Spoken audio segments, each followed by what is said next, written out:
দেশে বাস্তবায়ন করতে চায়। আমাদেরকে কি আগের মতোই পূর্বের সরকারের সময়ে যেমন আমরা জ্বালাময়ী বক্তব্য দিয়ে ক্ষান্ত হই নাই, রাজপথে নেমে এসেছিলাম, কারাবরণ মেনে নিয়েছিলাম, তবুও দমে যাই নাই, থেমে যাই নাই, ঠিক তেমনিভাবে আজও যদি কেউ ইসলামের বিরুদ্ধে অবস্থান নেই, দেশের বিরুদ্ধে অবস্থান নেই, আমরা কি চুপ থাকবো নাকি গর্জে উঠব? প্রিয় হাজিরিন, এই কথাটা কেন বললাম? এই জন্য বললাম যে আমরা যখন বিগত সরকারের সময় হক কথা বলতাম, একেবারে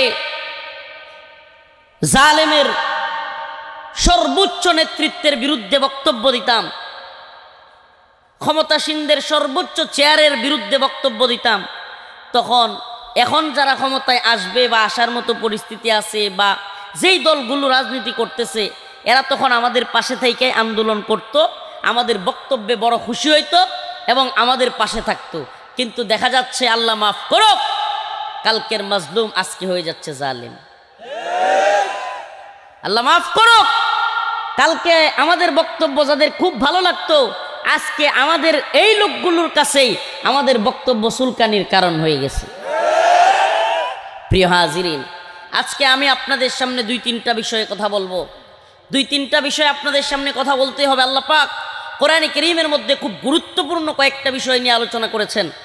আল্লাহ রাব্বুল আলামিন সূরাতুল বাকারার 153, 154 নম্বর আয়াত, 55 নম্বর আয়াতে যে বিষয়গুলো নিয়ে আলোচনা করেছেন, তার মধ্যে অন্যতম একটা হলো, মুসলমান ইমানদার, তোমার ইমানের হালত অনুযায়ী তোমাকে পরীক্ষা করা হবে। কি করা হবে? সুবহানাল্লাহ। এক নাম্বার বিষয়, আজকে আলোচ্য বিষয়ের এক নাম্বার বিষয়, মুসলমান তোমাকে অবশ্যই অবশ্যই পরীক্ষা করা হবে। নাম্বার দুই, ওই পরীক্ষার সময় তোমাকে সবর করতে হবে। কি করতে হবে? সবর করতে হবে। নাম্বার তিন, শহীদের মর্যাদা। যদি সবর করেছো, পরীক্ষায় পড়েছো, দিন শেষে তোমাকে শহীদ করা হয়েছে, তোমাকে বাতিলেরা, দুশ্মনেরা, জালেমেরা, কাফিরেরা তোমাকে শহীদ করে দিয়েছে। আমাদের ভাই আবরার ফাহাদের মতো, কিংবা আমাদের ভাই মীর মুগ্ধের মতো, কিংবা আবু সাঈদ, কিংবা রিসেন্ট সর্বশেষ আমাদের ভাই শরীফ ওসমান হাদির মতো যদি জীবন দিয়ে দিতে হয়, তবুও দেশের জন্য, ইসলামের জন্য, এ জাতির জন্য নিজের জীবন বিলিয়ে দিয়ে হলেও সত্য কথা বলতে হবে। আল্লাহ রাব্বুল আলামিন বলেন, ওয়ালা নাবলুওয়ান্নাকুম বিশাইইম মিনাল খাউফ ওয়াল জু' ওয়া নাকসিম মিনাল আমওয়ালি ওয়াল আনফুসি ওয়াত থামারাত ওয়া বাশশিরিস সাবিরিন।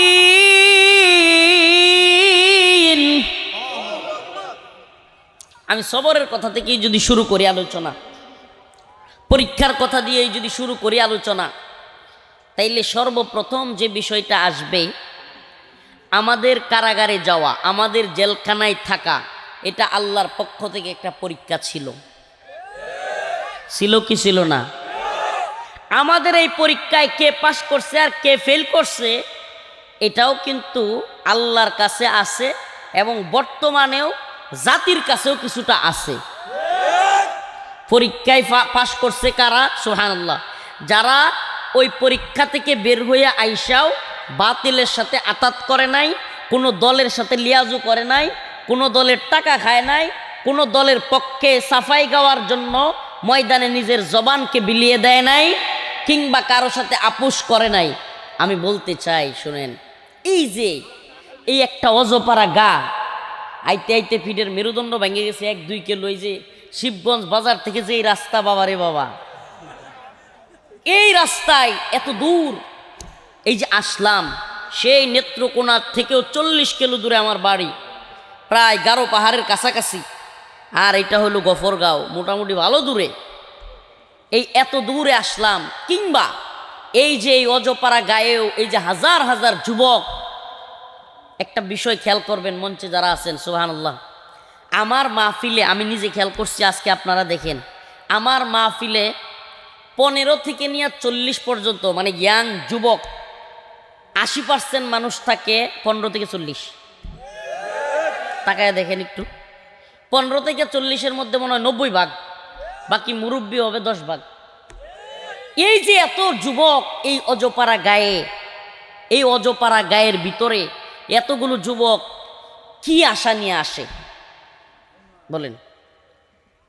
চিন্তা করে অনেকের মধ্যে, সুবহানাল্লাহ, আমি এটা পাইছি, আল্লাহ মাফ করুক, অনেকে চিন্তা করে যে এই হুজুর অন্তত কোনো দল মতের ঊর্ধ্বে ওইটা কিছু কথা বলবে, নির্দিষ্ট কোনো দলের পক্ষে উনি সাফাই গাইবে না, নির্দিষ্ট কোনো দলের সাফাই গায়ে উনি বুট চাইবে না, উনি আল্লাহ এবং তার দ্বীনের পক্ষে সঠিক কথা বলবে। এই আশা করে শত শত যুবক আমাদের প্রোগ্রামগুলোতে শরিক হয়। আমি তাদের উদ্দেশ্যে বলি, প্রিয় যুবক ভাই, আমি তোমাদেরকে বলি, 2024 সালে বাংলাদেশ নয়, গোটা এশিয়া মহাদেশের ইতিহাসে সবচাইতে পাওয়ারফুল এবং সবচাইতে স্বৈরাচারী আচরণ করা প্রভাবশালী লেডি ফেরাউন হাসিনাকে খেদাইছে এই যুবক পোলাপানগুলো। লেডি ফেরাউন বুঝেন, মানে ফেরাউনের মহিলা ভার্সন, বেডি ফেরাউন আর কি। তো এই 16-17 বছরের জুলুমের সময় এদেশের মানুষ মনে কইরাই নিছিল হাসিনা বাচ্চা থাকতে আর পতন ঘটানো সম্ভব না, কিন্তু এই যুব প্রজন্ম সেই পরিবর্তন করছে না করে নাই? সুবহানাল্লাহ। কেন পরিবর্তন করতে পারছে? আমি যদি বলি, বাংলাদেশের কোনো দল এই ক্ষমতার থেকে পরিবর্তন করতে পারে নাই। যারা বুটের কথা বলে, বুটে 2018, 2014, 2022, এরপরে যতগুলো নির্বাচন হইল, সিলমাইরা হাসিনারে বিদায় করা গেছে। সুবহানাল্লাহ। তার মানে এই যুব প্রজন্মের মধ্যে ওই দাবানল আল্লাহ জ্বালায়া দিছে, ওই দাবানল জ্বলে উঠছে। আল্লাহ তাআলা যুবকদেরকে তৈরি করে দিছে, ময়দানে তারা জাপায়া পড়ছে, সমস্ত জালেমের তখতে তাউস নড়ে গেছে। প্রিয় ভাইরা, কেন কথাটা বললাম এই জন্য যে আসলে বিপ্লবের জন্য, ইতিহাস পাল্টে দেওয়ার জন্য কোনো দলের প্রয়োজন হয় না। হইছে? এই বাংলাদেশে কোনো দলের প্রয়োজন হইছে? কোনো দলের প্রয়োজন হয় না, কোনো মার্কার প্রয়োজন হয় না। যখন আল্লাহ তাআলা যুবকদের অন্তরে ওই জজবা তৈরি করে দেন, ওই স্পৃহা তৈরি করে দেন, তখনই এই যুবকেরা সত্যের পথে নেমে যায়। এই কথাটা কেন বললাম? এই উদ্দেশ্যে বললাম, আজকের যুব সমাজ তোমরা একটা ভয়ঙ্কর পরীক্ষার মধ্যে আছো, আমিও আছি, তোমরাও আছো, আমরা সবাই আছি। কিসেই পরীক্ষা? কিসেই পরীক্ষা? গণতন্ত্র নামক এক কুফরি মতবাদের পরীক্ষা। এটা বুঝাইতে আমার ব্যাখ্যা করতে সময় লাগবে। গণতন্ত্র নামক কুফরি এক মতবাদের পরীক্ষা। আমার প্রশ্ন, আজকে যে এখানে মাহফিল হইছে, এখানে হাজার হাজার লোক আছে, প্রশ্ন করতে চাই, এই স্টেজে যদি 10 জন মহিলা থাকতো, আমার ওয়াজ শুনতে কয়জন আইতেন এনে? তাইলে রাজনৈতিক জনসভার নাম কইয়া এত এত বেপরদা বেটেন লইয়া যে আপনারা গণতন্ত্রের নামে ইসলাম কায়েম করবেন, এটা কেমন ইসলাম? হ্যাঁ, এত বড় ইমাম, এত বড় বড় ফতুয়া, এক একজন শুধুমাত্র দাড়ি টুপি, আরে বাপরে, নির্বাচন আসলে এক একজনের বাপ ইসলাম প্রতিষ্ঠা করে ফেলবেন, এই দল আর ওই দল বুঝি না। আপনারা যে আল্লাহর বিধান অমান্য করতেছেন, এই জবাব কার কাছে দিবেন? বেপর্দা মহিলাদের নিয়ে ছুটাছুটি, ঘোরাঘুরি, যেই দলের লোকই করতেছে, আপনি কি বলতে পারবেন যে হুজুর আমি মুসলমান না? অন্যরা বলেন হুজুর ইসলামের নামে হুজুররাই তো করে, আপনারা কি মুসলমান না? খালি ইসলামপন্থীদের দোষ দেন। একটু সাবধান হয়ে যান। আমাদের মা বোনদেরকে রাস্তায় নামিয়ে আনার চক্রান্তের ভয়াবহ কুফরি মতবাদের নাম হলো গণতন্ত্র। আমাদের মা বোনদেরকে এরা রাস্তায় নামাতে চায়, ঘর থেকে বের হতে চায়। ঘর থেকে আমাদের মা বোনদেরকে বের করতে করতে এখন আমাদের মা বোনেরা স্বামীদের কথা শুনতে চায় না। বর্তমান জামানায় সবচাইতে বেশি ডিভোর্সের কারণ হচ্ছে এই আমাদের মা বোনদেরকে ঘর থেকে বের করে আনা। নারী স্বাধীনতার নামে, নারী উন্নতির নামে, নারী প্রগতির নামে আমাদের যুব সমাজকে, আমাদের মা বোনদেরকে সবাইকে ধ্বংস করে দেওয়া হচ্ছে। সুকৌশলে এটা করা হচ্ছে। বাংলাদেশে আপনারা একটা বিষয় খেয়াল করতেছেন কিনা, ইদানিং কিশোর গ্যাং নামের এক গ্যাং বেরোইছে। শহরগুলোতে আছে, গফরগাঁও থাকতে পারে, জেলা শহরগুলোতে খুব বেশি। এই কিশোর গ্যাংয়ের আবির্ভাব কেন হয়েছে জানেন? আমাদের মায়েরা যখন বিভিন্ন ছুতু ধরে বিভিন্ন অজুহাতে ঘর থেকে বের হয়ে গেছে, এদিকে সন্তানদের খেয়াল রাখা বন্ধ হয়ে গেছে। সন্তান কার সাথে যাচ্ছে, কোথায় কি করছে, খোঁজখবর নেওয়ার সময় হচ্ছে না। ওই ছেলেগুলো, ওই যুবকগুলো অশ্লীলতা, মাদক, নেশার মধ্যে ঢুকতেছে। লিখে দিতে পারি, তোমরা মনে করতেছো পর্দায় থাকলে, দিন মানলে, নামাজ পড়লে মহিলারা স্বাধীনতা নাই। নাউজুবিল্লাহ, এটা আরো উল্টা। আমাদের মা বোনদেরকে স্বাধীনতার নামে বেহায়াপনায় লিপ্ত করে আমাদের সমাজকে, আমাদের দেশকে ধ্বংস করা হচ্ছে। প্রিয় ভাইরা আমার, বন্ধুগণ আমার, এটা একটা পরীক্ষা আমাদের জন্য। আপনাদেরকে বলি ভাই, নির্বাচনের ছুতোই হোক, যে কোনো ছুতোই, বেপর্দা মহিলাদের সাথে আনাগোনা, চলাফেরা, কথাবার্তা বলা আমাদের জন্য হালাল হবে? বলেন হালাল হবে? নামাজ বন্ধ রাইখা নামাজের সময় মিছিল মিটিং করা, এটা বৈধ হবে? প্রিয় ভাইয়েরা আমার, কেন বলছি? আরে মূল গণতন্ত্রের কথা যদি বলতে যাই, লম্বা সময় পেরিয়ে যাবে। গণতন্ত্রের কথা এক, ইসলামের কথা এক। গণতন্ত্র এটা আলাদা একটা জীবন ব্যবস্থা, ইসলাম একটা জীবন ব্যবস্থা। ইসলাম বলে কমপ্লিট কোড অফ লাইফ, ইসলাম হলো পূর্ণাঙ্গ জীবন ব্যবস্থা। গণতন্ত্র বলতেছে না, গণতন্ত্র আরেকটা জীবন ব্যবস্থা। ইসলামের একমাত্র রব, একমাত্র বিধানদাতা, একমাত্র পালনকর্তা, একমাত্র সৃষ্টিকর্তা, একমাত্র ইবাদতের যোগ্য কে? বলেন ইসলামে প্রভুকে, রবকে। আর গণতন্ত্রের প্রভুকে? জনগণ। গণতন্ত্রের, বাবা মাফ করেন, সরি, মুরব্বী মানুষ। গণতন্ত্রের প্রভুকে? জনগণ। ওই কয় না সমস্ত ক্ষমতার মালিক কেডা? জনগণ। বুটের আগে দেখবেন এই জন্য জনগণরে প্রভু বানাইয়া, হ্যাঁ, নেতা, যেই নেতার অহংকারের কারণে তার আশপাশে যাওয়া যায় না, ওই নেতাও দেখবেন বুটের আগে কলা গাছেরও সালাম দেয়। কথা কন না? ওরে বিনয়, আর ওরে খেতে খামারে এনে হেনে মনে হয় কাদা মাটি মাইকা ডাইকা অস্থির অবস্থা। এর চাইতে বড় বিনয়ী। বুটের আগে সন্ধু সাসাই কইলো আমাগে রে, এমপি যদি হইতাম পারি দিমু গোলা বরে। গোলা চিনেন না? গোলা, গোলা ধান রাখে, এটা কি করেন আপনারা? গোলা না ডুলি? ডলি। ময়সিংহে বাড়ান, কথা কইছে, কথা বুঝুন। প্রিয় ভাইরা আমার, ভোটের আগে চান্দু সাসাই কইলো আমাগে রে, এমপি যদি হইতাম পারি দিমু গোলা বরে। এমপি হইয়া দেখা গেল সাসার নাগাল কিডা পায়, আমরা গরিব, আমাগে রে দেখার মতো কেউ নাই। এই যে গ্রামের রাস্তাটা দেখলাম, যে অবস্থা, সুবহানাল্লাহ। ওই যে কাজী নজরুলের একটা কবিতা আছে না, গিরিপথ লঙ্ঘিতে হবে রাত্রি ঋষিতে যাত্রীরা হুঁশিয়ার, এই যেন সেই রাস্তা। প্রিয় ভাইরা আমার, বন্ধুগণ আমার, তাইলে আমরা এতদিন কি শুনছি? উন্নয়নের role model smart Bangladesh, stage ভাঙ্গা বইরা যাওয়ার বাংলাদেশ। স্টেজ ভাঙ্গা স্মার্ট বাংলাদেশ বানাইছে। হ্যাঁ, বাবেল সাহেবের বাড়ি আছে, কিন্তু জনগণের বাড়ির অবস্থা ভালো না, ঠিক কিনা? তাইলে এখন যারা বলতেছে এই করে ফেলবো, সেই করে ফেলবো, আমরা তো আগের বার, আপনার মনে আছে কিনা? আমার মনে আছে, আমি ছোটোবেলায় আব্বার লগে ওই নির্বাচনের কথা এখনো মনে আছে, 10 টাকা কেজি চাল খাওয়াইব, মনে আছে? ওরে বাবা, পরে দেই যে চাল 60 টাকা 70 টাকা। কথা কইন যে ও বেটা, আপনার অময় সিংহে, আমি অময় সিংহে, কথা বুঝুন। 10 টাকা কেজি খাওয়াইব, কয় টাকা কেজি? হ্যাঁ, আমরা ইলিশ খাইতাম পাই না, জাতীয় মাছ ইন্ডিয়া বাড়া। প্রিয় ভাইরা আমার, বন্ধুগণ আমার, এই কথাগুলো কোনো মজার জন্য বলছি না, এই কথাগুলো বলছি এজন্য, ও আমার জাতি, বারবার কত জীবন দিব, বারবার কত রক্ত দিব, ক্ষমতার পালাবদল হবে, আমাদের কোনো পরিবর্তন হবে না।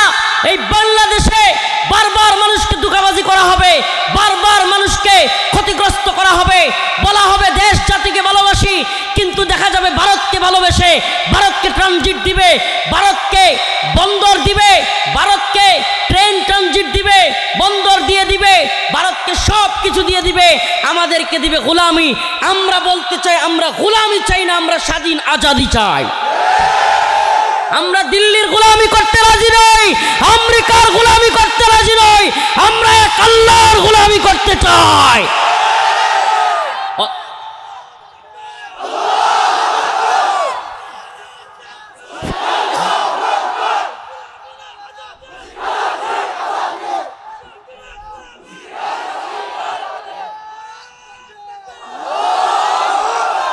আমাদের কথা একেবারে স্পষ্ট হবে, মুসলমান ইমানদার মোমেন, মোমেন আল্লাহ রসুলের কথা বলছি, আমার বানোয়াট কথা না।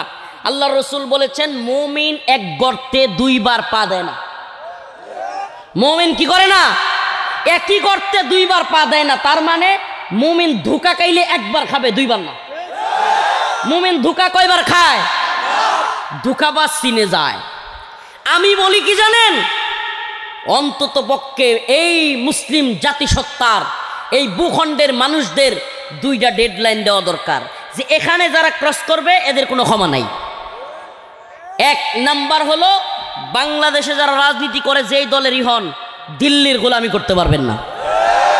যদি দিল্লির গোলামি করেন, হাসিনার মতো লাত্তি খাবেন যে দলেরই হন। এই কথা বাঙালি জাতির, এই মুসলিম জাতির একেবারে ক্লিয়ার মেসেজ দিয়ে দিতে হবে। যেই দল হন আর যেই নেতা হন, যুবক তোমাকে বলি, প্রিয় ভাই, তুমি যেহেতু আমার কথা শুনতে আসছো, যদি বলো আমাকে ভালোবাসো, আমিও তোমাকে ভালোবাসি এক আল্লাহর জন্য, যশ খ্যাতির জন্য না, আল্লাহর জন্য ভালোবাসি। আগামীকালকে যদি রফিকুল ইসলাম কোনো দলের দালালি শুরু করে, আগামীকালকে যদি কোনো দলের চাটুকারিতা শুরু করে, রফিকুল ইসলাম মাদানিকে ত্যাগ করবা। রফিকুল ইসলাম মাদানিকে দেখবার টাইম নাই, কিন্তু এই জাতি আর কখনো কোনো দেশের গোলামি করবে না। এইটা একবারে ক্লিয়ার করে দিতে হবে, যেই দলই হন। আর একটা প্রশ্ন, বাংলাদেশে যারা আলেম ওলামাদেরকে জেলে নিয়েছে, আলেম ওলামাদের কাপড় টেনে খুলেছে, আলেম ওলামাদেরকে হত্যা করেছে, শহীদ করেছে, যারা বাংলাদেশে হেলিকপ্টার থেকে গুলি করেছে, ছোট ছোট বাচ্চা ছেলেদেরকে গুলি করেছে, যারা হাজার হাজার মা বোনকে, হাজার হাজার ছাত্র জনতাকে গুলি করে শেষ করে দিয়েছে, সেই সমস্ত খুনি জালেমদের কোনো ক্ষমা নাই। আমার ভাই শরীফ উসমান হাদির হত্যাকারীদের কোনো ক্ষমা নাই। আমরা একেবারে দায়িত্বহীন কণ্ঠে বলতে চাই, আমার ভাই কবরে, খুনি কেন বাহিরে? এই বলেন, আমার ভাই কবরে, খুনি কেন বাহিরে? আমার ভাই কবরে, হাদি ভাইয়ের রক্ত বৃথা যেতে দেব না। আমি একটা কথা এই যুব সমাজের মধ্যে বলি, আমি ওই শাহবাগে হাদি চত্বর, নতুন নাম, নাস্তিকদের নাম পাল্টে আমরা নাম রেখেছি হাদি চত্বর, ঐতিহাসিক হাদি চত্বরে আমি একটা শপথ পড়িয়েছিলাম। হজরতুল আল্লাম হজরত মাওলানা মুফতি জসিমউদ্দিন রহমানী দামাত বরকাতুহুম, উনি জুমা পড়িয়েছিলেন।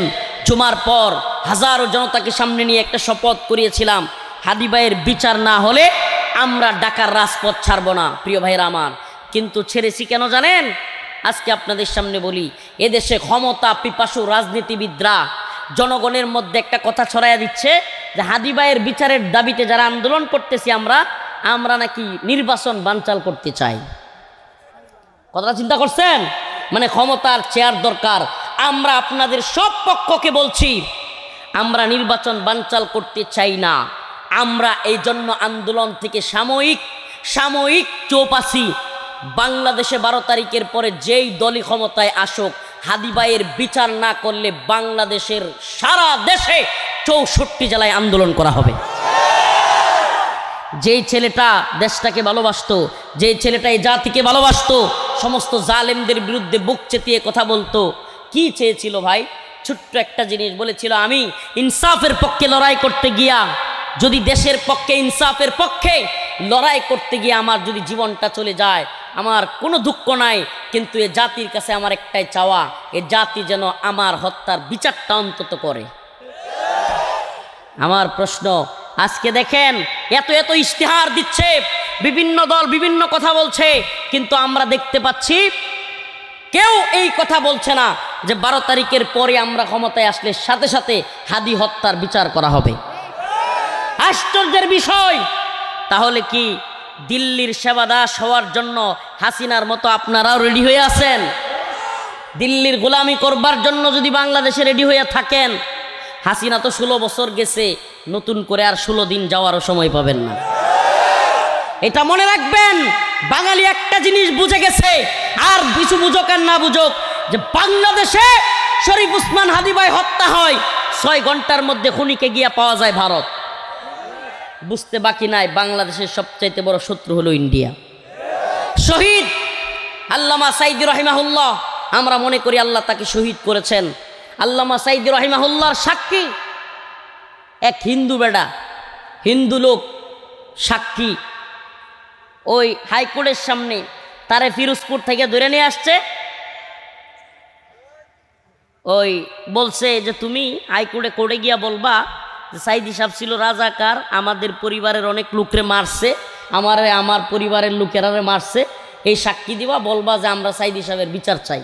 শিখাই আনছে, বুঝছেন, ফিরোজপুর থেকে শিখাই আনছে যে আমরা সাইদি সাহেব রাজাকার, আমাদের এলাকায় অনেক মানুষরে মারছে, আমার পরিবারের লোকেরাও মারছে, হ্যাঁ, আমরা তার ফাঁসি চাই। এখন হাইকোর্টের সামনে আইসা ওই লোক, হিন্দু লোক, নামটা কি, সুকরঞ্জন বালি, মাশাল্লাহ, সুকরঞ্জন বালি কয় কি, না হুজুর খুব ভালো মানুষ আছেন, আমি কমু না।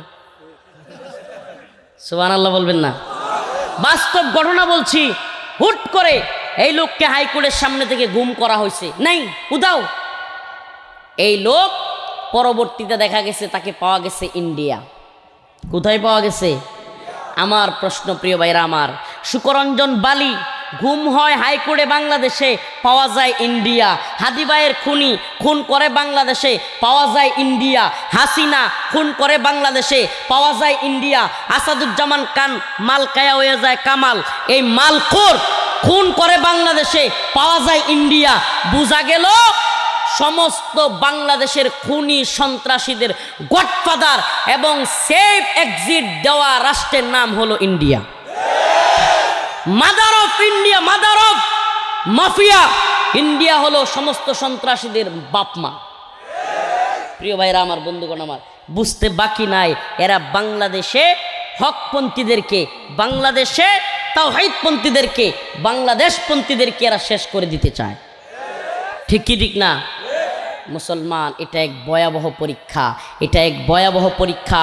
এই পরীক্ষা খুবই আজীব এক পরীক্ষা। এই পরীক্ষা কেন কঠিন? এই যুব সমাজকে বলি, হিন্দুত্ববাদীদের এখনো পর্যন্ত বাংলাদেশে ব্যাপক জাল বিস্তার করে বসে আছে। হিন্দুত্ববাদী ভারত 71 পরবর্তী বর্তমান 2026 পর্যন্ত এমন এক অক্টোপাসের জাল বাংলাদেশে বিছায় রাখছে, রয়ের জাল। এটা এমন এক জাল, আপনি মনে করছেন হাসিনা আওয়ামী লীগ চলে গেছে মানে সব শেষ? এটা ভাই ভুল ভাবতেছেন। এদের এ বি সি ডি এরকম প্ল্যানিং করা, এদের স্তরে স্তরে লোক আছে। এ গেছে, এ আওয়ামী লীগ গেছে, এইবার আরো অনেক রয়ে গেছে, অনেক স্তরে স্তরে। বাংলাদেশে মিডিয়া সেক্টরে বর্তমানে মিডিয়া সেক্টরে সবচাইতে বেশি বর্তমানে এই যে প্রথম আলো, ডেইলি স্টার সহ এই মিডিয়া সেক্টর পুরাটা ইন্ডিয়ার দখলে। আপনারা কি জানেন, গত কয়েকদিন আগে মানিকগঞ্জে একটা বিশাল ভয়াবহ ঘটনা ঘটে গেছে, অনেকে শুনেনি নাই। কি ঘটনা? মুসলমান গার্মেন্টসে সোয়েটারে চাকরি করে, মুসলমান গার্মেন্টস সোয়েটারে হিন্দুদের সাথে, অনেক হিন্দুরাও চাকরি করে না, সম্পর্ক তৈরি হয়েছে। সম্পর্ক তৈরি হওয়ার পরে ওই মানিকগঞ্জে হিন্দুর বাড়িতে একসাথে থাকে, বেড়াইতে গেছে মুসলিম মহিলা এবং পুরুষ। ওই মানিকগঞ্জে যাওয়ার পরে ওই মুসলিম মহিলাকে ওই বাড়ির হিন্দু পরিবারের লোক সহ একাধিক কয়েকজন মিলে সংঘবদ্ধ দর্শন করছে। কয়জন জানেন? মিডিয়াতে কোনো আওয়াজ আছে? আচ্ছা বলেন, একটা মুসলিম মহিলা সংঘবদ্ধভাবে হিন্দুদের চাইতে ধর্ষিতা হয়েছে, এটা কি চারটেখানি বিষয়? আমার আপনার পরিবারের কোনো মা বোনের সাথে যদি এরকম হইতো, সংঘবদ্ধভাবে হিন্দুরা দর্শন করতো, এই জীবন দেখাইতে পারতাম মানুষের সামনে? বলেন না।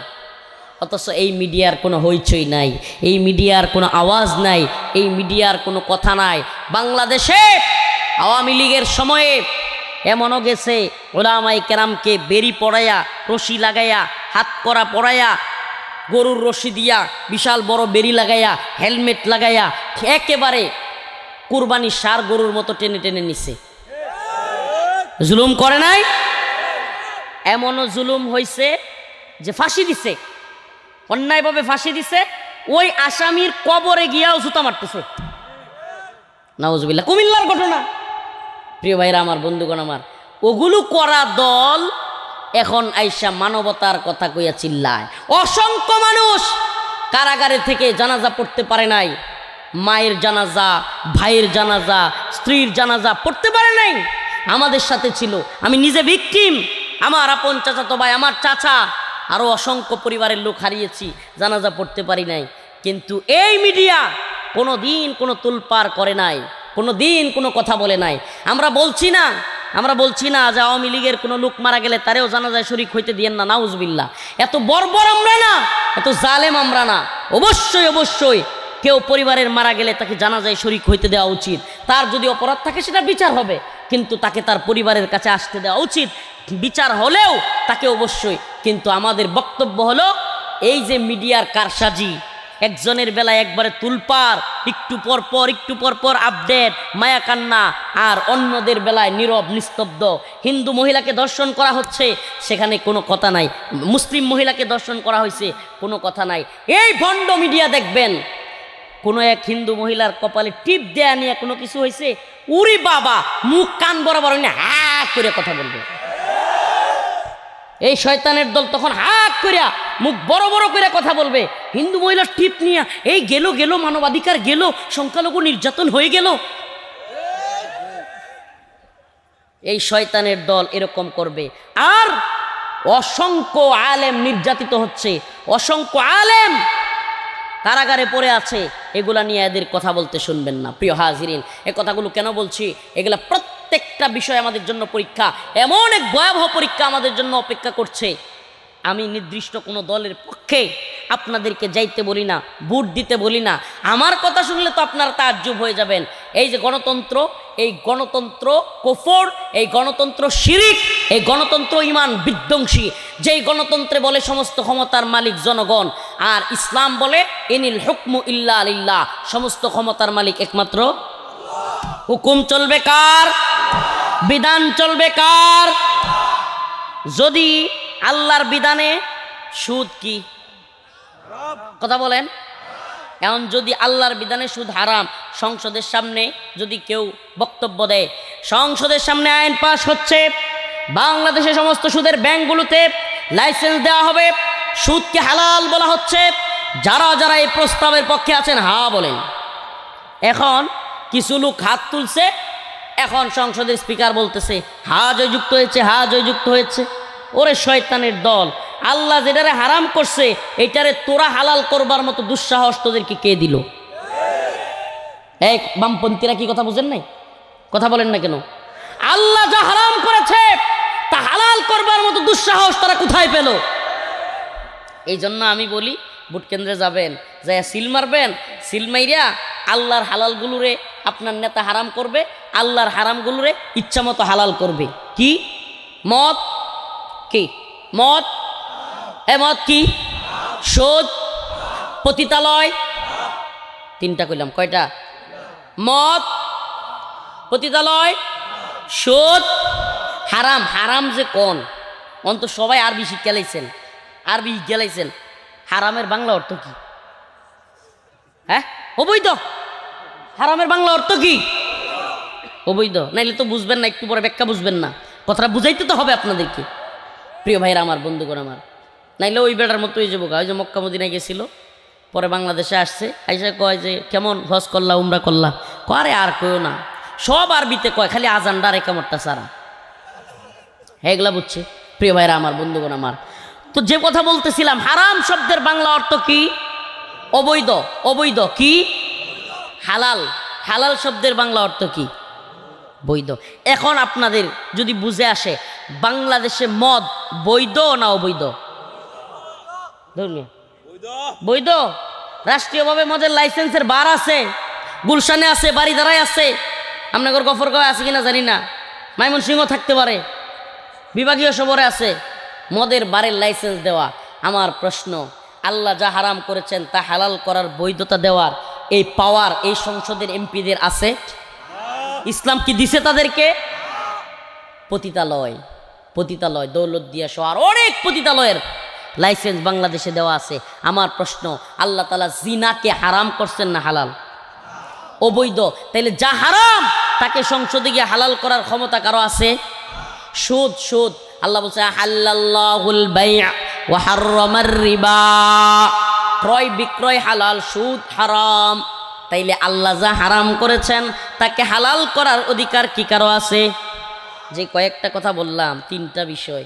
আল্লাহ সুদ হারাম করছে, তারা সুদের ব্যাংকের লাইসেন্স দেয়। আল্লাহ মদ হারাম করছে, তারা মদের বার খুলে দেয়। আল্লাহ পতিতালয় হারাম করছে, জিনা ব্যভিচার হারাম করছে, তারা পতিতালয়ের লাইসেন্স দিয়ে দেয়। আল্লাহ কইছে জিহাদ ফরজ, তারা কয় জিহাদ জঙ্গিবাদ। আল্লাহ কইছে বালেগ হইলে বিয়া শাদী করতে পারবো, তারা কয় বাল্য বিয়ে হারাম। কি কয়? হ্যাঁ, বাল্য বিয়া বলতে কোনো বিয়া নাই, বাল্য বিয়া আবার কি? যেই ছেলে বালেগ হইছে ওই ছেলেরা আল্লাহ পাওয়ার দিছে বিয়া করার, তুমি কেডা? কথা বলেন না। যেই মেয়েরে আল্লাহ রেহেমে শক্তি দিছে, জরায়ুতে শক্তি দিছে বাচ্চা ধারণ করার, তুমি কেডা তারে বাল্য বিয়ে বলার? আমার প্রশ্ন, বাল্য বিয়ে বইলা বিয়ে বন্ধ করো। স্কুল কলেজ ভার্সিটি ফাঁকি দিয়া, পার্কের চিপায় চাপায়, গাছের চিপায় চাপায়, বিভিন্ন হোটেলে রেস্টুরেন্টে বিভিন্ন জায়গায় গিয়া যখন আকাম কুকাম করে, একটা ছেলে একটা মেয়ে মিলামেশা করে ওই বাচ্চা ডাস্টবিনে ফেলে রাখে, তখন তো তোমাদেরকে দেখি না কাউকে গ্রেফতার করতে। উল্টা বাল্য বিয়ের নামে কাজীকে গিয়ে গ্রেফতার করে। এটাই তো সবচাইতে বড় হারাম, এটাই তো সবচাইতে বড় অবৈধ। কি যুক্তি দেয় রে মায়ের বা? যুক্তি দেয় যে না, হুজুররা বুঝে না, হুজুররা আপডেট হতে পারছে না, প্রগতিশীল হতে পারছে না, হুজুরদের বুঝ কম, অল্প বয়সে বিয়ে করলে বাচ্চা কাচ্চা হলে আকল কম হয়, এই হুজুরদেরকে কে বুঝাবে? ওরে বাবা রে বাবা, অল্প বয়সে বিয়ে করলে কি কম হয়? বাচ্চার কথা কয় না। হ্যাঁ, গফর মানুষ কথা কই না, করে বেড়ায়, আকল কম হয়। শেখ হাসিনার মা শেখ ফজিলাতুন্নেসা শেখ মুজিবের লগে বিয়ে হয়েছিল 9 বছরে। কয় বছর? হ্যাঁ কথা বলেন, কয় বছর? শেখ হাসিনার আকলে কম পড়ছে? হ্যাঁ, শেখ হাসিনার আকল কম হইছে নাকি এক আকলে পুরা দেশ 17 বছর বাজ্যে খাইছে? তাইলে এই যে খুরা যুক্তি একটা দেয় যে অল্প বয়সে বিয়ে দিলে কি হয়, নাউজুবিল্লাহ, জ্ঞান বুদ্ধি কম হইছে। প্রিয় ভাইরা আমার, উল্টা দেখা গেছে যেই সমস্ত ছেলে এবং মেয়েরা দ্রুত অল্প বয়সে বিয়ে করে, এদের সন্তানরা জ্ঞানী হয়, বিচক্ষণ হয়, মা বাবাও হৃষ্টপুষ্ট হয়। প্রিয় ভাইরা আমার, বন্ধুগণ আমার একটা প্রশ্ন, আমারে সৃষ্টি করলো কেডা? আপনারে, আমাদের সবাই রে। রিজিক দেয় কেডা? পালে কেডা? এই বাতাস দিছে কেডা? আসমান, জমিন, আগুন, চন্দ্র, সূর্য, সব কিছু দিল আল্লাহ। সূর্য না উঠলে জমির ধান হইব? ধান পাকবো? কথা কয় না। রাত না হইলে ঘুমাইতে পারবাম? হ্যাঁ, সারাদিন যদি খালি দিন তাহে মানুষ পাগল হয়ে যাবো। প্রিয় ভাইরা আমার, বন্ধুগণ আমার, এই সব কিছু দিল আল্লাহ, আর বিধান মানবো হাসিনার। সব কিছু দিল আল্লাহ, সব কিছু পারেন আল্লাহ, বিধান মানবো ডক্টর মোহাম্মদ ইউনূসের। প্রিয় ভাইরা আমার, বন্ধুগণ আমার, একথা কেন বলছি? আবারও বলছি, এই পরীক্ষাগুলো আমাদের সামনে এখন হাজির হয়েছে, এই পরীক্ষাগুলো এখন আমাদের সামনে। আরে আমার আল্লাহ একটা মেয়ের জরায়ুতে বাচ্চা নেওয়ার মতো তৌফিক দিল, আল্লাহ বালেগা বানায় দিল, একটা ছেলেরে বায়ু কি বলে তার বালেগ বানায় দিল, আল্লাহ তাআলা সে যৌবন দিয়ে দিল, আর আল্লাহ তাআলা তারে বাবা বানানোর মতো যোগ্যতা দিয়ে দিল, অথচ তার বিয়ের বয়স হয় নাই। এর চাইতে বড় ফাইজলামি আর কিছু হইতে পারে? আপনারা তো কইলে অবাক হয়ে যাবেন, আল্লাহ মাফ করুক। আমার বাবুর বয়স 15 মাস। কয় মাস? আল্লাহ যদি রহমত করে 15 বছর হইতে বিয়া। আমার যদি আল্লাহ বাঁচায় রাখে, ইনশাআল্লাহ বলেই রাখি, আল্লাহ তাআলা তাকে যে প্রথম বালেগ হওয়ার প্রথম যেই রেহেম তারে যেটা পাওয়ারটা দিবে, এটার প্রথম যেন তার স্ত্রীর সাথে কাজে লাগাইতে পারে। কারণ হারাম কাজে ব্যবহৃত হইতে পারবে না। হারাম কেন করবে আমার সন্তান? প্রয়োজন হলে হুজুর তাইলে পড়াশোনা করবে, আমার বউ পড়বো, আমার ছেলেও পড়বো, সমস্যা আছে কোনো? প্রিয় ভাইরা আমার, এই কথাগুলো কেন বলছি জানেন? এই দুশ্মনের দলেরা এই একটা দিককে খেয়াল কইরা আমার রসুলকে নিয়ে কটূক্তি করে আম্মাজান আয়েশাকে আল্লাহ রসুল 9 বছরে বিয়ে করছে, এই কথাটাকে খুঁটা দেওয়ার জন্য এই দুশ্মনের দলেরা বাল্য বিয়ে নাম দিছে। আমার রসুলকে ছোট করতে চায়, আমার রসুলকে বুঝাইতে চায়, দেখছো নাউজুবিল্লাহ এত বড় নবী অথচ ছোট বাচ্চারা বিয়ে করছে। চিন্তা করছেন? এই জন্য বাল্য বিয়ে নামক কোনো বিয়ে নাই। আমার রসুল 9 বছর বয়সে বিয়ে করছে, শেখ মুজিব তার বউকে 9 বছর বয়সে বিয়ে করছে, অথচ বাল্য বিয়ের ছুতো দিয়া সমাজের মধ্যে বিয়েকে কঠিন করবে, জিনাকে সহজ করবে। আমরা এই সমাজ হইতে দিব না। আমরা বিয়েকে সহজ করব। কি করব? বিয়েকে সহজ করব, জিনাকে কঠিন করব। যেই সমাজে বিয়ে যত সহজ সেই সমাজে জিনা তত কঠিন। যেই সমাজে বিয়ে যত কঠিন ওই সমাজে জিনা তত সহজ। মিলায় দেখবেন, মিলায় দেখবেন। যেই বাড়ির পোলাপান অল্প বয়সে বিয়ে করে দেখবেন ওই বাড়ির পোলাপান ভালো আছে। জিনা বেবিচার পালায় যাওয়ার দরকার নাই, হোটেল রেস্টুরেন্ট এনে হেনে যাওয়ার দরকার নাই। সুবহানাল্লাহ, ঘরে বউ আছে মাশাআল্লাহ। যদি সংস্থা থাকে, অবস্থান থাকে, একটার জায়গায় 2টা করে দিবেন আল্লাহর নামে। আস্তে আমার মা বোনেরা কিন্তু খেপা রাগ করে লইব। প্রিয় মা ও বোনেরা, আপনাদের কষ্টের জন্য বলছি না, কথাটা এই জন্য বললাম, ইনসাফ, হক, আমানত রক্ষা করতে হবে। তারপরে যদি এমন অবস্থান থাকে যে হ্যাঁ একজন স্ত্রীর সে হক আদায় করছে, তার ইনসাফ করছে, তার খাওয়া দাওয়া, বরণ পোষণ, মানসিক শারীরিক সমস্ত বিষয়গুলো সে দেখভাল করতে পারছে, এবং স্ত্রী দেখতেছে সে তার স্বামীর আরো হাজত রয়ে গেছে, এটা স্ত্রী বুঝবে এবং স্বামী বুঝবে, তখন আমার মা বোনদের প্রতি অনুরোধ থাকবে ওই স্বামীকে অবশ্যই দ্বিতীয় বিয়ে করবার সুযোগ দেওয়া উচিত। কারণ আপনি সুযোগ না দিলে আপনার সেই স্বামী পরকীয়ায় গিয়া জড়াবে, আপনার সেই স্বামী অন্য মেয়ের সাথে গিয়া ডেটিং ফেটিং করবে। বিয়ে করাইলেন না কিন্তু ঠিকই পরকীয়া কইরা জিনা বেবিচারে শরীক হবে। কথা কন না? বাংলাদেশে যত আকাম কুকাম হইতেছে বিভিন্ন হোস্টেলে, বিভিন্ন পতিতালয়ে, আমি চ্যালেঞ্জ করে বলতে পারি পতিতালয়গুলোতে বেশিরভাগ যায় হলো বিবাহিত পুরুষেরা। কেন যায়? কারণ অবিবাহিতদের পতিতালয়ে যাইতে হয় না, অবিবাহিতদের জন্য গার্লফ্রেন্ড নামক নতুন এক আবিষ্কার হয়েছে। এরাই বর্তমানে এদের সাথে নাউজুবিল্লাহ বিভিন্ন আকাম কুকাম করে। এরা কিন্তু পতিতালয়ে যায় না, এরা হোটেলে যায় না, বিবাহিতরাই বেশিরভাগ ওই জায়গাগুলোতে যাইতে হয়। কেন?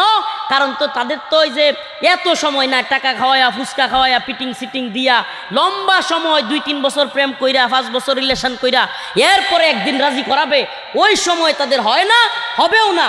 তাদের দরকার সরাসরি। নাউজুবিল্লাহ, এই কথাগুলো একটু আমাকে ক্লিয়ার বলতে হচ্ছে।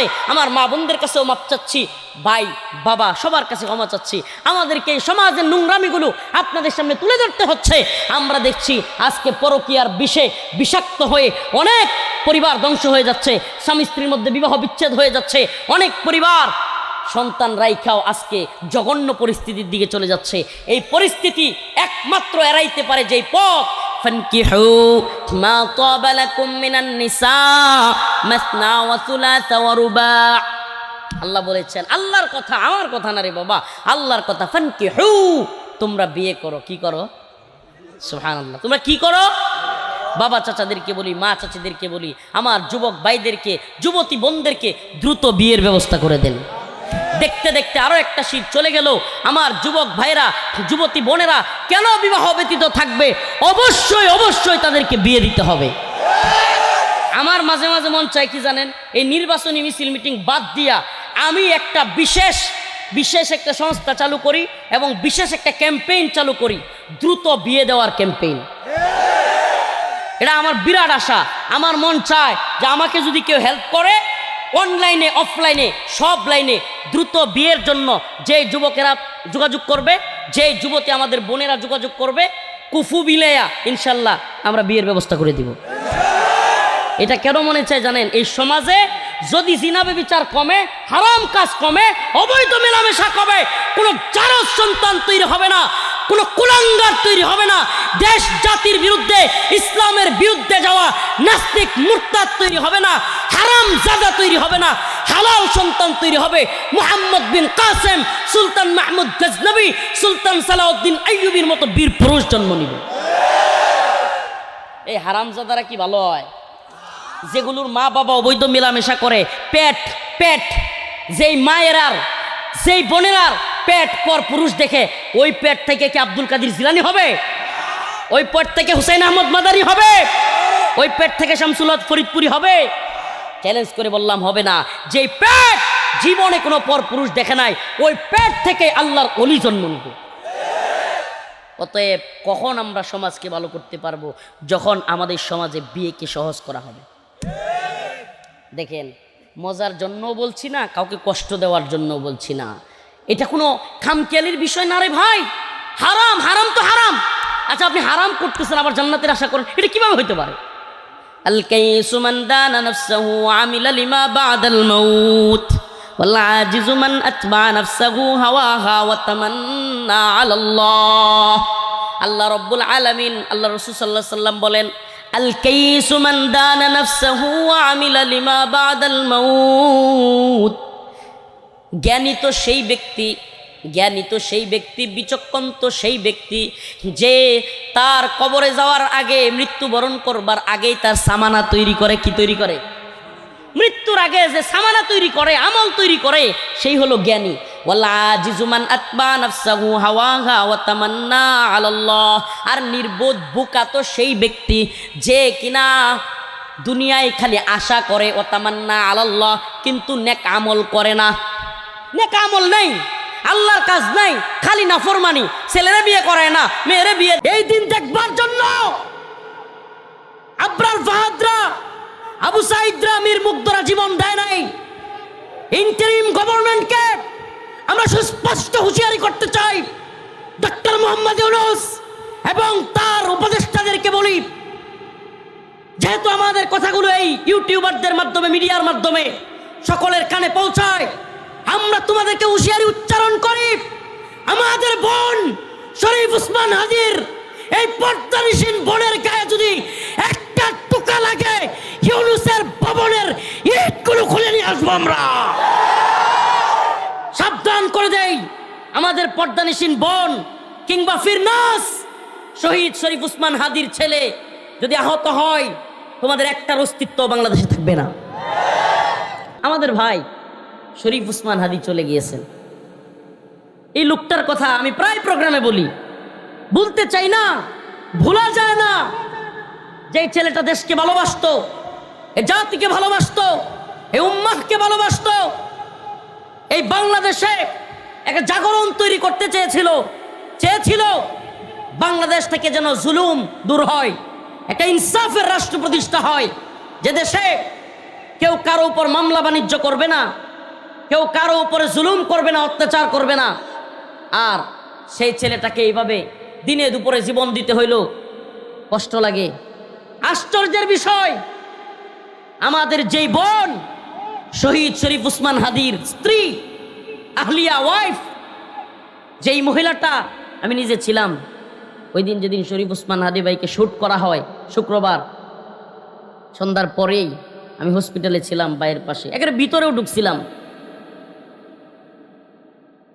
এই শহীদ শরীফ উসমান হাদি ভাইয়ের ভাই ভিতরে আসছে, ওনার আত্মীয় স্বজন আসছে, কিন্তু দেখেন শহীদ শরীফ উসমান হাদির স্ত্রী কতটা পর্দানিসীন। সুবহানাল্লাহ, জেনারেল শিক্ষিত একটা যুবক, কিন্তু তার স্ত্রী এতটাই পর্দাসীন যে তার স্বামী ভিড়ের মধ্যে, বিশাল মানুষ, এখানে উনি আসেন নাই, দোয়া করেছেন ঘর থেকে, খবর রেখেছেন। আজকে সেই মহিলাটা, আজকে আমাদের সেই বোন, আজকের কথা শহীদ শরীফ উসমান হাদি ভাইয়ের বিচারের বিলম্ব এত বেশি হচ্ছে। 5 বার তদন্ত পিছানো হয়েছে, 5 বার। ওই যে আপনারা সাগর রুনির নাম শুনছিলেন না, সাংবাদিক দম্পতি, সাগর রুনির বিচারের নামে 100 বার পিছানো হয়েছিল। আজকে আমাদের ভাই শহীদ শরীফ উসমান হাদির বিচার 5 বার তদন্ত পিছানো হচ্ছে। আজকে না পেরে বাধ্য হয়ে সেই পর্দানিসীন মহিলা, আমাদের সেই বোন শহীদ শরীফ উসমান হাদি ভাইয়ের স্ত্রী, আজকে ডক্টর মোহাম্মদ ইউনূসের বাসভবন বাধ্য হয়েছে। চিন্তা করেন একবার, এটা আমাদের জন্য লজ্জার, এটাই জাতির জন্য লজ্জার। যে ছেলেটা বলেছিল যে আমি জানি, আমি যে সত্য কথা বলছি, বড় বড় নেতাদের বিরুদ্ধে, প্রশাসনের বিরুদ্ধে, আমলাদের বিরুদ্ধে, ভারতীয় আধিপত্যবাদের বিরুদ্ধে যেই বক্তব্য দিচ্ছি, আমি জানি হয়তো আমাকে এই কারণে শহীদ করে দেওয়া হবে, মেরে ফেলা হবে। আমি তো জানি যে আমি ছোট্ট একটা জীবন লিড করব, হয়তো অল্প বয়সে এই দুনিয়া ত্যাগ করব, কিন্তু আমার ইচ্ছা, আমার আকাঙ্ক্ষা যে আমাকে যদি মেরেও ফেলা হয় অন্তত পক্ষে আমার বিচারটা যেন করা হয়। প্রিয় ভাইরা আমার, বন্ধুগণ আমার, হে যুব সমাজ, আজকে যেহেতু যুবকদের উদ্যোগে প্রোগ্রাম, আমরা তোমাদের কাছে জানতে চাই, ইন্টারিম গভর্নমেন্ট, আমেরিকার গোলামেরা, আমেরিকান দাসত্ব করা এই সরকার 2000 বা তার উপরে লাশের বিনিময়ে, আমাদের জেল জুলুমের বিনিময়ে, আমাদের আন্দোলনের বিনিময়ে, আমাদের রিমান্ডের নির্যাতনের বিনিময়ে যাদেরকে আমরা বসাইছিলাম, আজকে সেই সরকারের সময়ে আমাদের ভাইদেরকে হত্যা করা হচ্ছে এবং বিচারের নামে তামাশা করা হচ্ছে।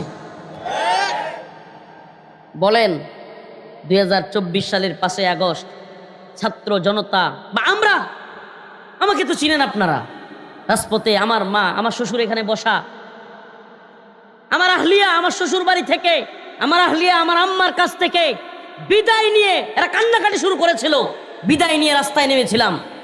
এমন অবস্থা ছিল যে ওই দিন রাস্তায় পাইলে ছাত্রলীগ যাকে তাকে গুলি করতেছে, কুপাইতেছে, পুলিশ গুলি করতেছে। এই অবস্থায় ঘর থেকে বিদায় নিয়ে বের হয়েছিলাম। মাঝে মাঝে চিন্তা করি যে এমন দিন দেখবার জন্য ঘর থেকে বের হয়েছিলাম যে আমাদের আন্দোলনের সাথীদেরকে, শহীদ শরীফ উসমান হাদি ভাই একসাথে আন্দোলন করেছি ঢাকায় একসাথে, আজকে সেই ভাইকে এইভাবে মেরে ফেলা হলো। আর আজকে এমন একটা পর্দানিসীন বোন, আজকে তাকে রাজপথে নামতে হচ্ছে। আমি মাঝে মাঝে আমার কথা চিন্তা করি, আমাদেরকেও যদি শুট করে দেওয়া হয়, মেরে ফেলা হয়, আগামীকালকে না হয় আমাদের স্ত্রীদেরকে ওইভাবে আমাদের বিচার চাইতে গিয়ে রাজপথে নামতে হয়। এই দিন দেখবার জন্য আমরা হাসিনার বিরুদ্ধে আন্দোলন করি নাই। আমাদের কথা শুধু কথা নয়, আমরা কথায় বিশ্বাসী নই, আমরা ওই বাটপাল নেতা নই যারা নিজেদের দলের কর্মীদেরকে মাঠে সাইরা দিয়া নিজেরা এসি রুমে বসে থাকে। আমরা ওই শ্রেণীর লোক না, আগে নিজেরা জীবন দিতে প্রস্তুত।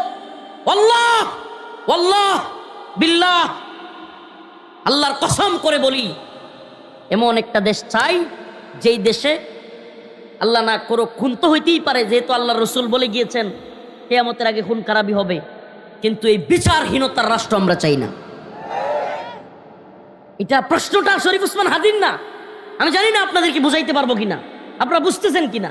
বিষয়টা শরীফ উসমান হাদির না, বিষয়টা জাতির, বিষয়টা এই ভূখণ্ডের মুসলিমদের, এই প্রজন্মের, তাওহীদবাদী প্রজন্মের, ভারতীয় আধিপত্যবাদ বিরোধী এই প্রজন্মের যুবকদের অস্তিত্বের প্রশ্ন। কেন আজকে শরীফ উসমান হাদি হত্যার বিচার না হইলে আগামীকালকে আরেক হত্যারও বিচার হবে না?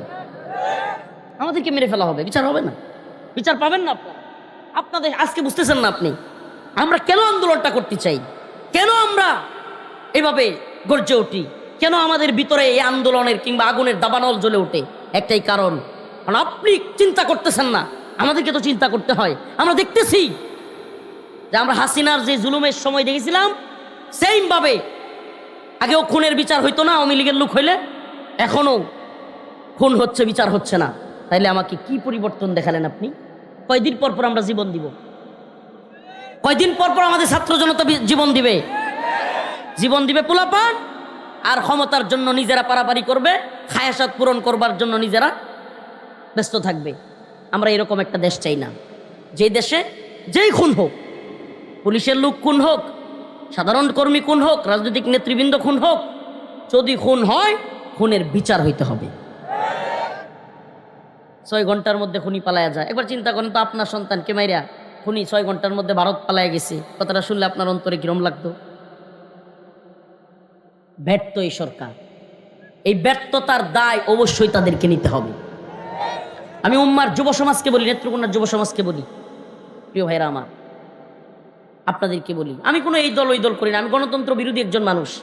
কারণ কোরআনের কথা হলো সমস্ত ক্ষমতার মালিক আল্লাহ, আর যে গণতন্ত্রের ভিত্তি, যেই গণতন্ত্রের সংবিধানে লেখা সমস্ত ক্ষমতার মালিক জনগণ, এই ক্ষমতা, এই গণতন্ত্র, এই গণতন্ত্রের পূজা কোনো মুসলমান করতে পারে না।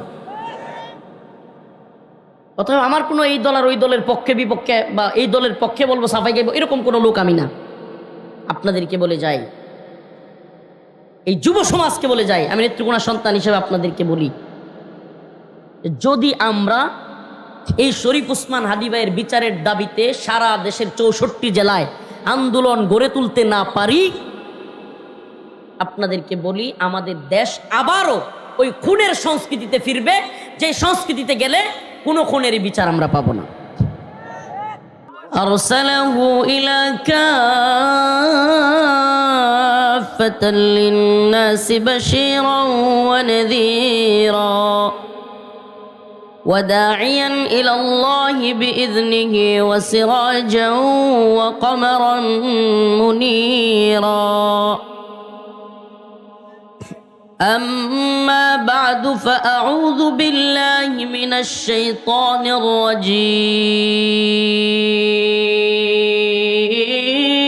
الرجيم بسم الله الرحمن الرحيم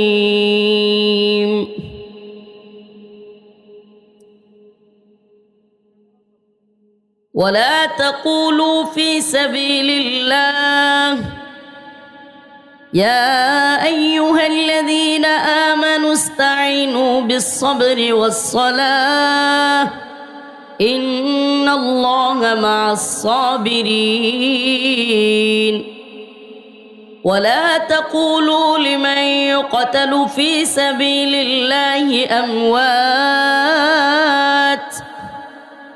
بل أحياء ولكن لا تشعرون ولنبلونكم بشيء من الخوف والجوع ونقص من الأموال والأنفس والثمرات وبشر الصابرين الذين إذا أصابتهم مصيبة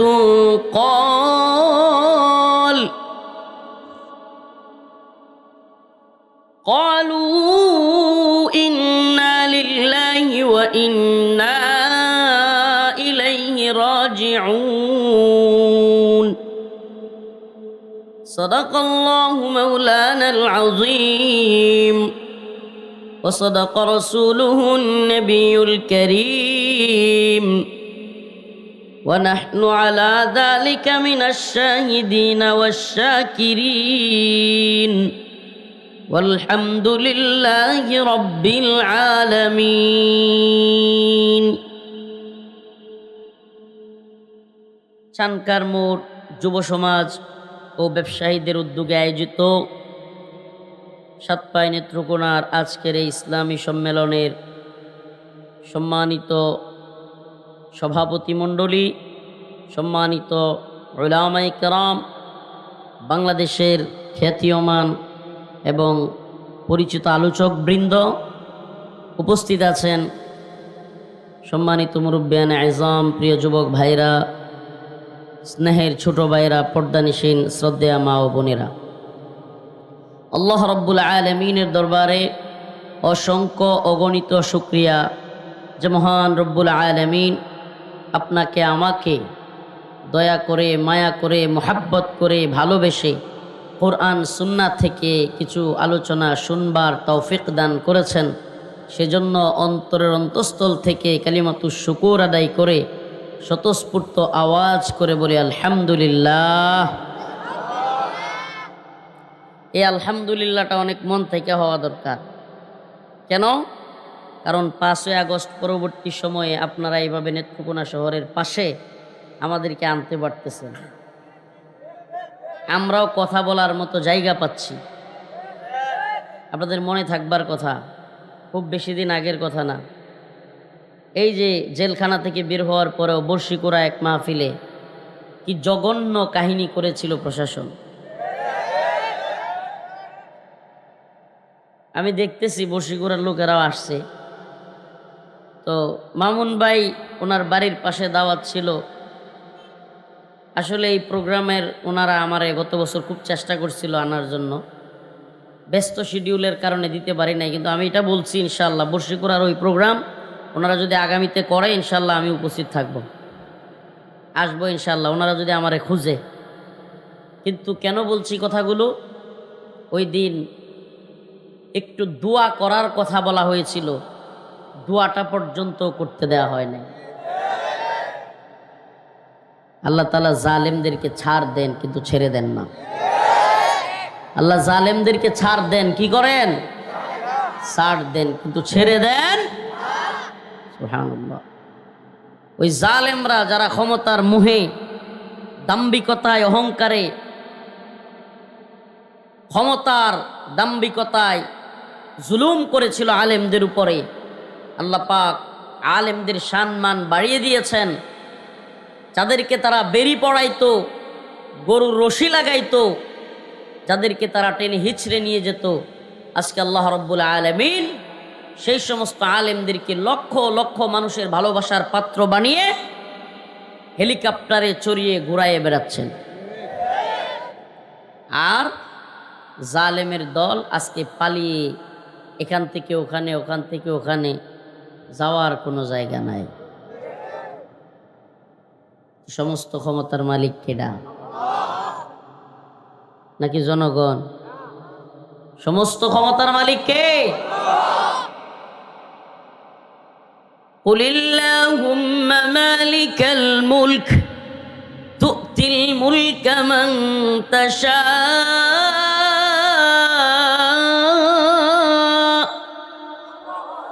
ওয়া তানজিউল মুলকা মিম্মান তাশা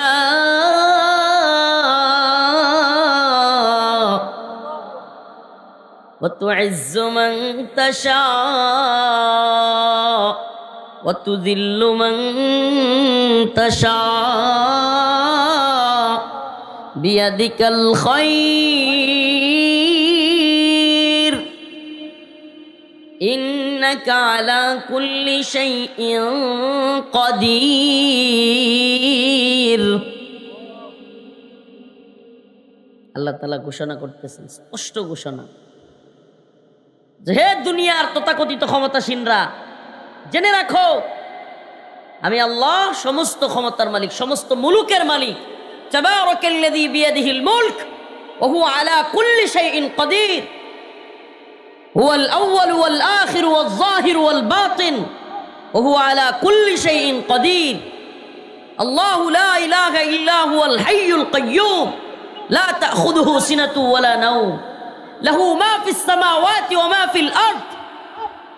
আল্লাহ তাআলা তার বরত্বের কথা বিভিন্ন আয়াতের মধ্যে বলেছেন। সমস্ত ক্ষমতার মালিক, মুলুকের মালিক, সব কিছুর মালিক, সমস্ত শাইয়ের মালিক, ইজ্জতের মালিক, লাঞ্ছনা দেওয়ার মালিক, রিজিকের মালিক, সব কিছুর মালিক এক। এলে আমরা ভয় করলেও কারে ভয় করব? এই মিডিয়া ওই দিনের ঘটনা তো সবটা প্রচার করতে পারে নাই। বর্ষিকরায় পাবলিক যেই খেপা খেপছিল, মিডিয়া কিন্তু খালি শুরুরটা দেখছে যে মাইক টান দেওয়া, পিছন থেকে পাবলিক যে ভাস দিয়া পুলিশরে বাড়ি দিতেছে এটা আর দেখছে না। এটা তো আমরাই দেখছি। কথা বুঝছো? আমি যদি খালি মাইক হের কাছ থেকে নিয়ে শেষে কি কয় জানেন? কানাকানি ওসিল উৎপর নামাছিল, আল্লাহ এর হেদায়েত দান করুক। কানাকানি কয় কি জানেন? জন বুঝছে যে পরিস্থিতি তো বেগতিক, মানুষ পাবলিক খেপছে, হুজুর এখন একটু আমনে কথা কোন, শান্ত করেন। খেয়াল থাকার কথা আপনাদের। পরে আমি মাইক নিয়ে বলছিলাম যে কেউ হট্টগোল করবেন না, এখন যারা পুলিশের উপর ছড়াও হবেন তারা আমাদের লোক না, এটাও বলছিলাম। কেন? আজকে বলি আপনাদেরকে কাছে পাইছি তো মনের কথা কিছু বলে ফেলি। আমি আল্লাহর বান্দা, আস্তাগফিরুল্লাহ, আল্লাহ মাফ করুক, আমি ছোট মানুষ হইতে পারি, আমি যেই তেরা আমি জীবনেও ছাড়তাম না। ওই দিন যেই কাহিনী হেরা করছিল, ছাড়ছি কি লেগা জানেন? ওই সময় শাইখুল হাদিস আল্লামা মামুনুল হক, মুফতি মনির কাসিমি দামাত বারকাতুহু, মুফতি আমির হামজা সহ অনেক ওলামায়ে কেরাম তখনও জেলে ছিল। আমি চিন্তা করছি আজকে যদি এনো মারি, আমার হয়তো জেলে নিবে, আর হুজুর আর একটাও ছাড়তো না। কথাটা বুঝেন নাই? যে আজকে যদি আমি পাবলিক নিয়া তাদের উপর ছড়াও হই, এরা বলবে সরকারের উচ্চপদস্থ গোয়েন্দা সংস্থার কাছে রিপোর্ট দেবে যে ছোট একটা যে ছাড়ছেন, এটাই তো অবস্থা বেগতিক করে ফেলতেছে, আর ছাড়া যাবে না।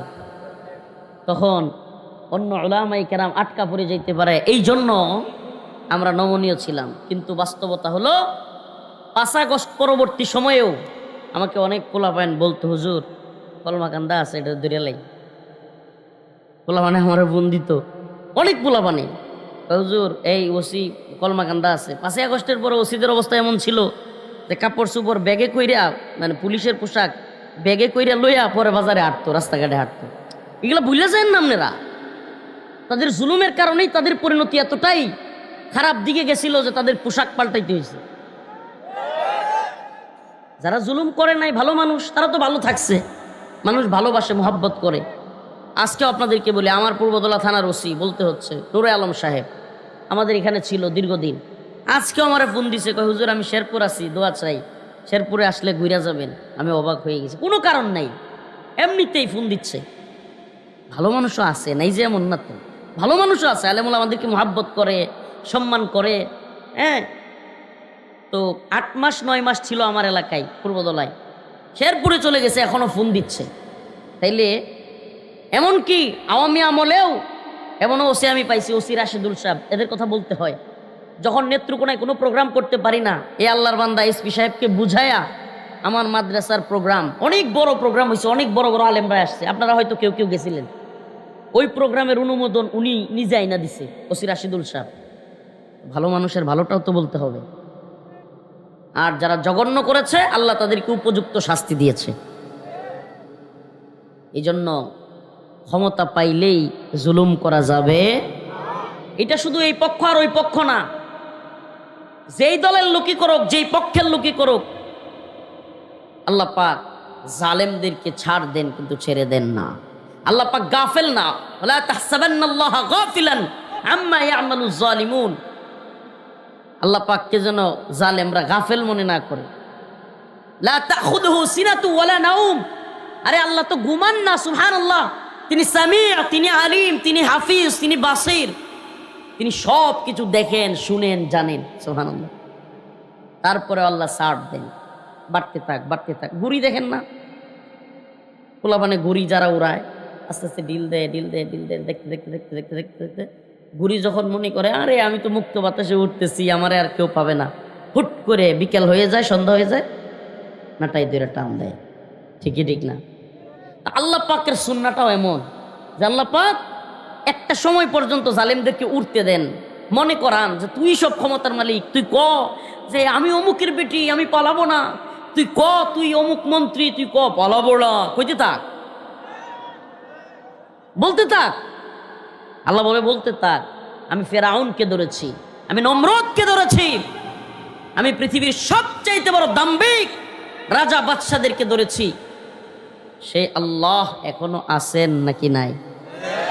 তাইলে এখন যদি কেউ জুলুম করে, আল্লাহ তারেও ছাড়বে? কালকের মাজলুম আজকে যদি জালেম হয়ে যায়, কালকের মাজলুম জামাত বলেন, বিএনপি বলেন, আমরা বলেন, হেফাজত বলেন, এনসিপি বলেন, গতকালকেই তো আওয়ামী লীগ আমলে, গতকালকে বলতেই তো কয়েকদিন আগে এই সবগুলো পক্ষ মাজলুম ছিল না? মাজলুম ছিল কি ছিল না? এখন যদি কেউ মানুষের উপর জুলুম শুরু করে, সেটা যেই পক্ষেরই লোক হোক, তাহলে আল্লাহ পাক তাদের পরিণতিও দেখাবেন না? প্রিয় ভাইরা আমার, যাক, এই বিষয়ে আলোচনা ছিল না, তবুও বললাম। আমার আজকের আলোচ্য বিষয়, ইয়া আইয়ুহাল্লাযীনা আমানুস্তাঈনু বিস-সাবরি ওয়াস-সালাহ ইন্নাল্লাহা মা'আস-সাবিরিন ولا تقولوا لمن يقتل في سبيل الله أموات بل أحياء ولكن لا تشعرون।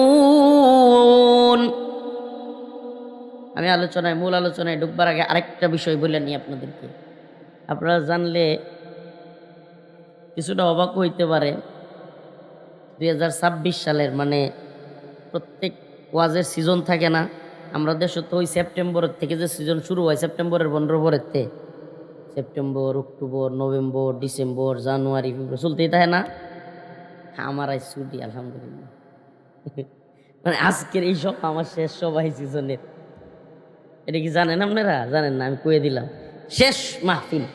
মানে এখন আর রমজান পর্যন্ত কোনো মাহফিল নাই, রমজানের মধ্যেও মাহফিল নাই, রমজানের ঈদের পরেও, ঈদের পরে মনে হয় যে 5-7 দিন পরে 1-2টা মাহফিল আছে। এলে ছুটি না বাবা? আল্লাহর রাস্তায় একটু চুপতে হইল। ছুটি না আমার কি ছুটি মাদ্রাসায় পরীক্ষা অনের পরে পোলাপানটা যখন 2-3 মাস পরে 27টা দিনের ছুটি দেয়, পোলাপানের যেমন ভাল লাগে না, আমার যেরকম ভাল লাগতেছে। এ লেগে আমি আইসাই কইছি, আমি জানি তো লোক তো এইতে, আমি ওই রাস্তার থেকে কইছি এই সাবধান কোনোটা বাসি উফু দিস না। লোক একজন আছে মাইকে ওয়াজ করতেছে যে বাসি উফু দিবি না, শিক্ষা টিক্ষারও পারবি না, অমুক হুজুর তমুক হুজুর আগমন, কেউ ভাই কইস না, আমার বিপদ বলাইস না। আয়া বইছি পরেও কইলাম না যে আপনি বয়ান করে নাই, শুনতাম আইছি। আজকে আসলে ভালো লাগতেছে। কেমন ভালো লাগতেছে? মাদ্রাসা বন্ধ হইলে যেমন ছুটি দিলে পোলাপান কিরম খুশি হয়, মাদ্রাসার পোলাপানে বুঝবো এটা। 2-3 মাস পরে মাদ্রাসা ছুটি হইলে পরীক্ষা টরীক্ষা হইয়া মাথাটা যেমন আক্কারে আজার হয়ে যায়, হ্যাঁ আমারও এরকম লাগতেছে। আলহামদুলিল্লাহ। এটা আপনাদেরকে বুঝাইতে পারবো না। আপনি হঠাৎ করে একদিন মাহফিল শুনতে আসছেন তো, রাইতে 1-2টা বাজে, হুজুর আমার কি প্রতিদিন যদি এইভাবে 2টা-3টা পর্যন্ত ওয়াজ মাহফিল কইরা প্রত্যেক দিন ফজরের পরে ঘুমানি লাগে, এই সোয়ালের খাওয়ান খাইলো ফজরের পরে, জোহরের খাওয়ান খাইলো ওই মাগরিবের সময়, মানে এটার কোনো রুটিন নাই। মানুষ দিনও খায়, আমরা খাই রাত করিয়া। মানুষ রাত্রে ঘুমায়, আমরা দিনও ঘুমাই। 5-6 মাস এটা কি চলে? মানে রাত্রে ঘুমাইতেই পারি না, প্রত্যেক দিন দিনও ঘুমানি লাগে ফজরের পরে জোহর পর্যন্ত। তো এটা কি লিয়ে কইতেছি, আজকে শেষ মাহফিল, আমার শেষ বয়ান, এই সিজনের শেষ প্রোগ্রাম। আপনাদের কাছে কিছু কথা বলে যায়। যে আয়াতে কারিমা তিলাওয়াত করেছি এখান থেকে মনের গভীর থেকে আজকে কয়েকটা কথা বলে যায়। নেত্রকোনাবাসী, আল্লাহ তাআলা আমাদেরকে আবারও একসাথে করলে করতেও পারেন। হায়াত মত তো আল্লাহর কাছে, কেডা কখন মারা যায় বলা যায়? বলা যায় না। হায়াত মত আল্লাহর হাতে। তো ইনশাআল্লাহ আল্লাহ তাআলা আবারও আমাদেরকে একত্রিত করুক, আমরা সেটাই চাই। দ্বীনের পক্ষে, ইসলামের পক্ষে, উম্মার পক্ষে কাজ করবার তৌফিক দান করুক, বলে না আমিন। ইয়া আইয়ুহাল্লাযীনা আমানু ইসতাঈনু বিস-সাবরি ওয়াস-সালাহ ইন্নাল্লাহা মা'আস-সাবিরিন ওয়া লা তাকুলু লিমান ইউকতালু ফী সাবিলিল্লাহি আমওয়াত বাল আহইয়াউন ওয়ালাকিন লা তাশউরুন ولنبلونكم بشيء من الخوف والجوع ونقص من الأموال والأنفس والثمرات وبشر الصابرين